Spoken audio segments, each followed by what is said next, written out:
کافر کے پاس نہیں۔ نبی پاک علیہ السلام نے فرمایا الدعاء صلاح المومن، دعا مومن کا ہتھیار ہے، کافر کے پاس یہ ہتھیار نہیں ہے۔ مومن جب اپنے مالک کے حضور دعا مانگتا ہے نا، دنیا میں آپ کسی سے زیادہ مانگے تو وہ ناراض ہو جاتا ہے، وہ کہتا ہے بھائی تو نے تو کام بنا لیا ہے، کل بھی دیا تھا، پرسوں بھی دیا تھا، روز روز تجھے کون دے؟ میرے نبی پاک علیہ السلام نے فرمایا جو اپنے رب سے زیادہ مانگتا ہے رب اس سے زیادہ راضی ہوتا ہے، زیادہ راضی ہوتا ہے۔ اب دعا مخصوص اوقات نہیں دعا کے، فرمایا اذا دعان، جب بھی دعا مانگو گے تمہارا رب تمہاری دعا کو، جب بھی دعا تو دعا کرتے رہنا چاہیے، ہر وقت دعا میں بندہ شامل رہے، اللہ کے ذکر میں شامل۔ یہ جو قرآن مجید نے کہا نا یا ایھا الذین آمنوا اذکروا اللہ ذکرا کثیرا، اے ایمان والو اپنے رب کا ذکر کثرت سے کرو، وسبحوہ بکرۃ واصیلا، اور صبح و شام اسی کی پاکی بیان کرو۔ تو اس سے مراد یہ نہیں ہے کہ تسبیح لے کے سارا دن مسجد میں بیٹھے رہو اور کام کوئی نہ کرو، بلکہ اس کا مطلب یہ ہے کہ روٹی شروع کرو تو اللہ کے نام سے، اختتام کرو تو اللہ کے نام، سو جاؤ تو رب کا نام لے کے، سویرے اٹھو تو اللہ کا نام لے کے، جب تمہیں کوئی چیز اچھی لگے تو ماشاءاللہ کہو، جب کوئی مصیبت آئے تو کہو انا للہ و انا الیہ راجعون۔ تو سارا دن اللہ کا ذکر جاری رہے گا۔ نبی پاک صلی اللہ علیہ وسلم نے مسلمان کو ایک دوسرے سے ملنے کا طریقہ بتایا۔ مصیبت آئے تو کیا کہنا ہے؟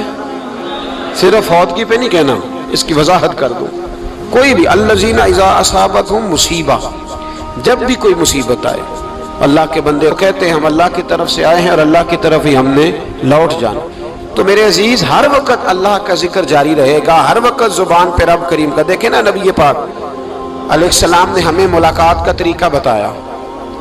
ایک صحابی آئے تو انہوں نے آ کے کہا السلام علیکم، نبی پاک علیہ السلام نے فرمایا رب تعالیٰ نے اسے 10 نیکیاں عطا فرمائی ہیں۔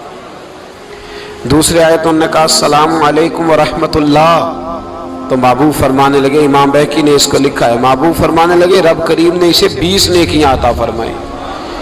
ایک اور آئے، عرض کیا السلام علیکم ورحمۃ اللہ وبرکاتہ، محبوب فرمانے لگے اللہ نے اسے 30 نیکیاں عطا فرمائی۔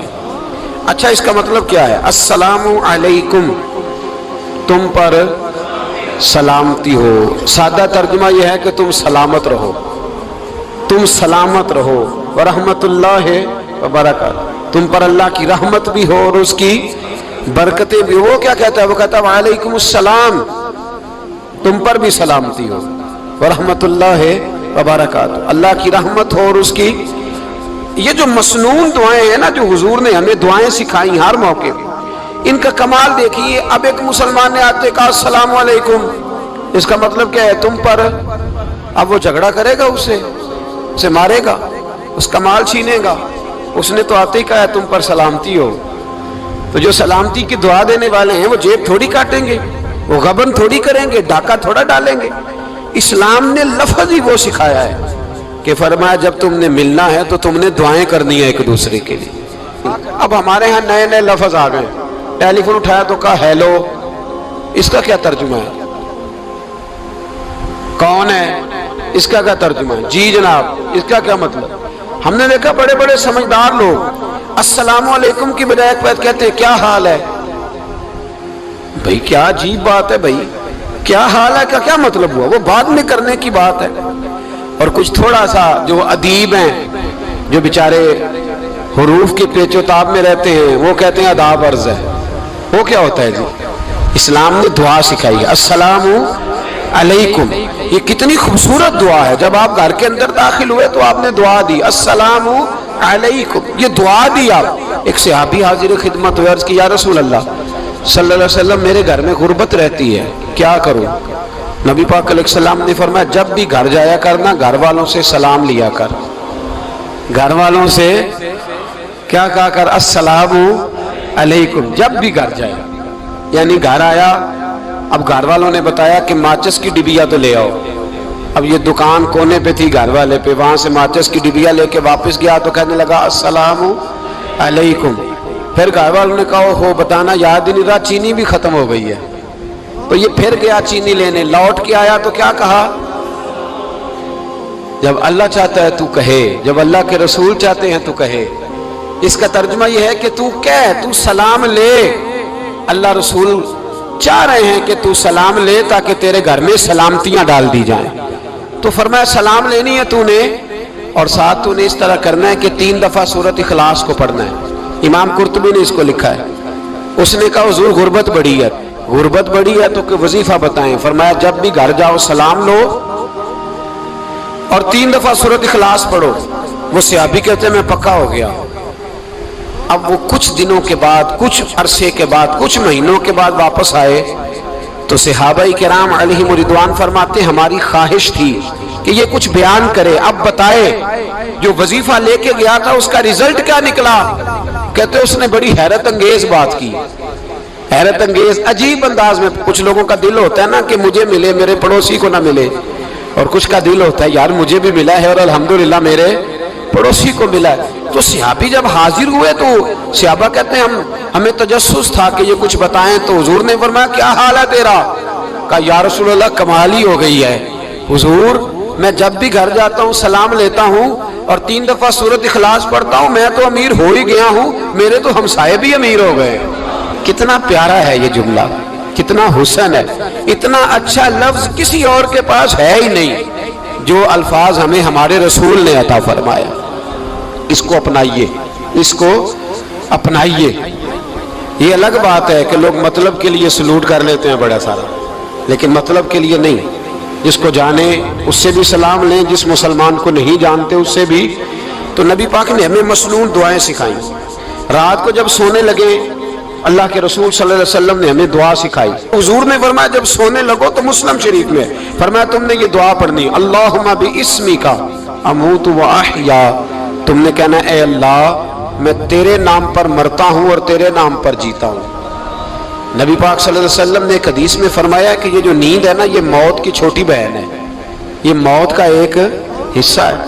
جس طرح انسان سو جائے تو کوئی خبر نہیں ہوتی کیا ہو رہا ہے، بالکل وہ اٹھا ہے تو اس نے کہا ہو یہ کیا ہوا، سو جاتا ہے نا آدمی اسے خبر نہیں ہوتی، اوہو میں نے تو 11 بجے اٹھنا تھا یہ تو 3 بج گئے، اب اسے خبر نہ رہی۔ سوتے ہوئے لوگ چوری کر لیتے ہیں، بلکہ اس طرح بھی ہوتا ہے کہ آدمی نے گکھڑ اترنا تھا، وہ پنڈی سے آ رہا تھا لیکن وہ سویا ہوا تھا، آنکھ تب کھلی جب کاموں کی آ گیا تھا، اب اس کا اس پر زور ہے۔ تو فرمایا کیا پتا اب تو کھل گئی کاموں کی، جا کے لاہور جا کے کسی جگہ پہنچ کے، تو یہ بھی ممکن ہے کہ کھلے ہی نہ، نیند ہی موت کا سبب بن جائے۔ تو تو کہہ کے سو کہ یا اللہ تیرے نام پہ سو رہا ہوں۔ اللہ کس نام پہ سو رہا ہوں یار؟ اگر ہم ان دعاؤں کا حسن سمجھے مت، اللہم باسمک اموت و احیا، یا اللہ میں تیرے نام پہ سوتا ہوں اور تیرے نام پر اٹھتا ہوں، گویا کہہ رہا یا اللہ میری نیند بھی تیرے فضل سے ہی ہے، اور اگر آنکھ کھل جائے تو وہ بھی تیرے فضل سے ہی ہے۔ کتنا اعلیٰ نبی پاک علیہ السلام نے انداز سکھایا۔ اور پھر بخاری شریف میں حدیث موجود ہے، فرمایا جب اٹھو تو کہو الحمدللہ الذی احیانا احیانا بعد ما اماتنا والیہ النشور۔ فرمایا جب تم سو کے اٹھو تو پھر کہو اے اللہ ساری تعریفیں تیرے لیے، تمام تعریفیں جس نے ہمیں موت کے بعد حیات دی، موت کے بعد فرمایا احیانا بعد ما اماتنا، ہمیں مرنے کے بعد گویا اللہ کا شکر ادا کر کے آنکھ کھل گئی۔ دیکھیں کس طرح اسلام مسلمان کو اللہ کے ساتھ جوڑتا ہے۔ فرمایا شکر کر، آنکھ کھل گئی، کہ یا اللہ تیرا شکر ہے تو نے موت کے بعد ہمیں دوبارہ حیات عطا فرمائی، یہ شکر ادا کرو۔ گویا تم یہ نہ کہنا کہ میں اٹھ گیا ہوں تو میرا کمال ہے، یہ نہ سمجھنا میں اٹھ گیا ہوں تو میں بڑا پابند ہوں، جب میں ارادہ کر لوں کہ میں نے 11 بجے اٹھنا ہے تو پھر میں اٹھ جاتا ہوں۔ یہ نہ کہنا کہ یہ الارم بڑا اچھا ہے، یہ مجھے اٹھا لیتا ہے۔ ذہن کے اندر خیال کر کہ نیند تو موت کی طرح تھی، یہ جو میں اٹھ گیا ہوں تو اپنے رب کے فضل سے اٹھا ہوں، جو میں اٹھ گیا ہوں، جو ابھی اٹھے ہیں وہ تو بول دینا کم از کم کہ میں اپنے رب کے فضل سے اٹھ گیا۔ تو دعا سکھائی۔ پھر دیکھیے نبی پاک صلی اللہ علیہ وسلم نے فرمایا جب تم بیت الخلاء میں جاتے ہو نا، واش روم میں جاتے ہو تو گندی چیزیں ہوتی ہیں، وہاں شیطان ہوتے ہیں، جنات ہوتے ہیں، یہ گندگی پہ ہوتے ہیں۔ جب تم واش روم جاؤ، بیت الخلاء جائے، تب بھی دعا مانگو۔ کیا دعا مانگو؟ وہ دعا بھی نبی پاک صلی اللہ علیہ وسلم نے ہمیں تعلیم فرمائی اور بخاری میں ہے، کہا پڑھا کرو اللہم انی اعوذ بک من الخبث والخبائث، کہو اے اللہ ناپاک چیزوں سے میں تیری پناہ مانگتا ہوں، وہ نر ہوں یا مادہ ہوں، اللہ میں تیری پناہ مانگتا ہوں۔ واش روم کے اندر بہت ساری بری چیزیں ہوتی ہیں، جوان میری بات پر توجہ فرمائیں، وہاں بہت ساری گندی چیزیں ہوتی ہیں۔ انسان کئی دفعہ واش روم میں جاتا ہے، اسے وسوسے زیادہ آتے ہیں، یہ نوٹ کریں میری بات کو۔ اصل میں نا ہم بات ڈھونڈ رہے ہیں علاج اپنی بیماریوں کا، حالانکہ علاج تو سارا مدینے والے رسول کے پاس موجود ہے، محبوب کے پاس ساری دوائیاں ہیں۔ تو نبی پاک علیہ السلام دیکھیں نا، انسان واش روم میں جاتا ہے اسے وسوسے آتے ہیں، برے خیالات آتے ہیں، وہ گناہ کی طرف کئی دفعہ مائل ہوتا ہے، تو کہا تو دعا پڑھ کے جا، اللہم انی اعوذ بکا، یا اللہ میں تیری پناہ مانگتا ہوں، من الخبث والخبائث، ہر خبیث اور بری چیز سے میں تیری پناہ مانگتا ہوں، وہ نر ہو یا یار کتنا عظیم دین ہے، کتنا عظیم میرے مصطفیٰ کریم کا وہ والا دین ہے۔ اصل میں اللہ کرے بی اے پاس بچے کو بیت الخلاء کی دعا بھی یاد ہو جائے، ایسے یاد ہو جائے، اور اس کے ماں باپ سمجھ لیں کہ جوان ہو گیا ہے، تو اب ہو سکتا ہے اس کی طرف شیطان حملہ زیادہ کرے، اسے خراب کرنے کی کوشش کرے، تو لہذا اسے دعا سکھائی جائے تاکہ اس کو پہلے سے پتا ہو کہ میں نے اس بے ایمان سے بچنا کس طرح سے۔ اب آپ دیکھیے نبی پاک علیہ السلام نے ہمیں دعا سکھائی، مصنف ابن ابی شیبہ میں، کون سی دعا؟ واش روم سے نکلنے کی۔ اللہ اکبر، بڑی زبردست دعا ہے، بڑی زبردست۔ آپ یقین کریں اس ایک ایک دعا پر ایک ایک پورا بیان ہو سکتا ہے، ایک ایک۔ یہ اس لیے نہیں میں کہہ رہا کہ میں کوئی عالم فاضل آدمی ہوں، آپ کہیں گے کہ بتا رہے ہیں میں بڑا پڑھا لکھا ہوں، صرف یہ عرض کر رہا ہوں کہ اس کے فوائد پر، ثمرات پر جو اللہ تبارک و تعالی امت کو دیتا ہے، ان دعاؤں کی جو فضیلت حدیثوں میں آئی، اور پھر جو اس کے فوائد ہے، اور اس پر بات کروں تو ایک دعا تقاضا کرتی ہے کہ اس پر پورا ایک لیکچر ہونا چاہیے۔ دیکھیے آپ واش روم سے نکلے، دعا کیا ہے؟ دعا کے لفظ کے الحمدللہ الذی، ایک حدیث میں لفظ ہے غفرانک، غفرانک، اے اللہ میں تجھ سے بخشش چاہتا ہوں۔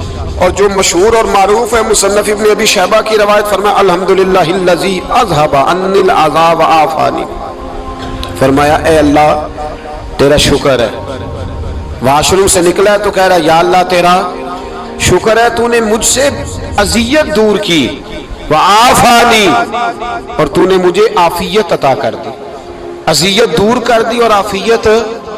بولیے واش روم سے نکلا ہے تو کیا کہتا ہے؟ یا اللہ تیرا شکر ہے تو نے مجھ سے اذیت دور کر دی اور مجھے عافیت۔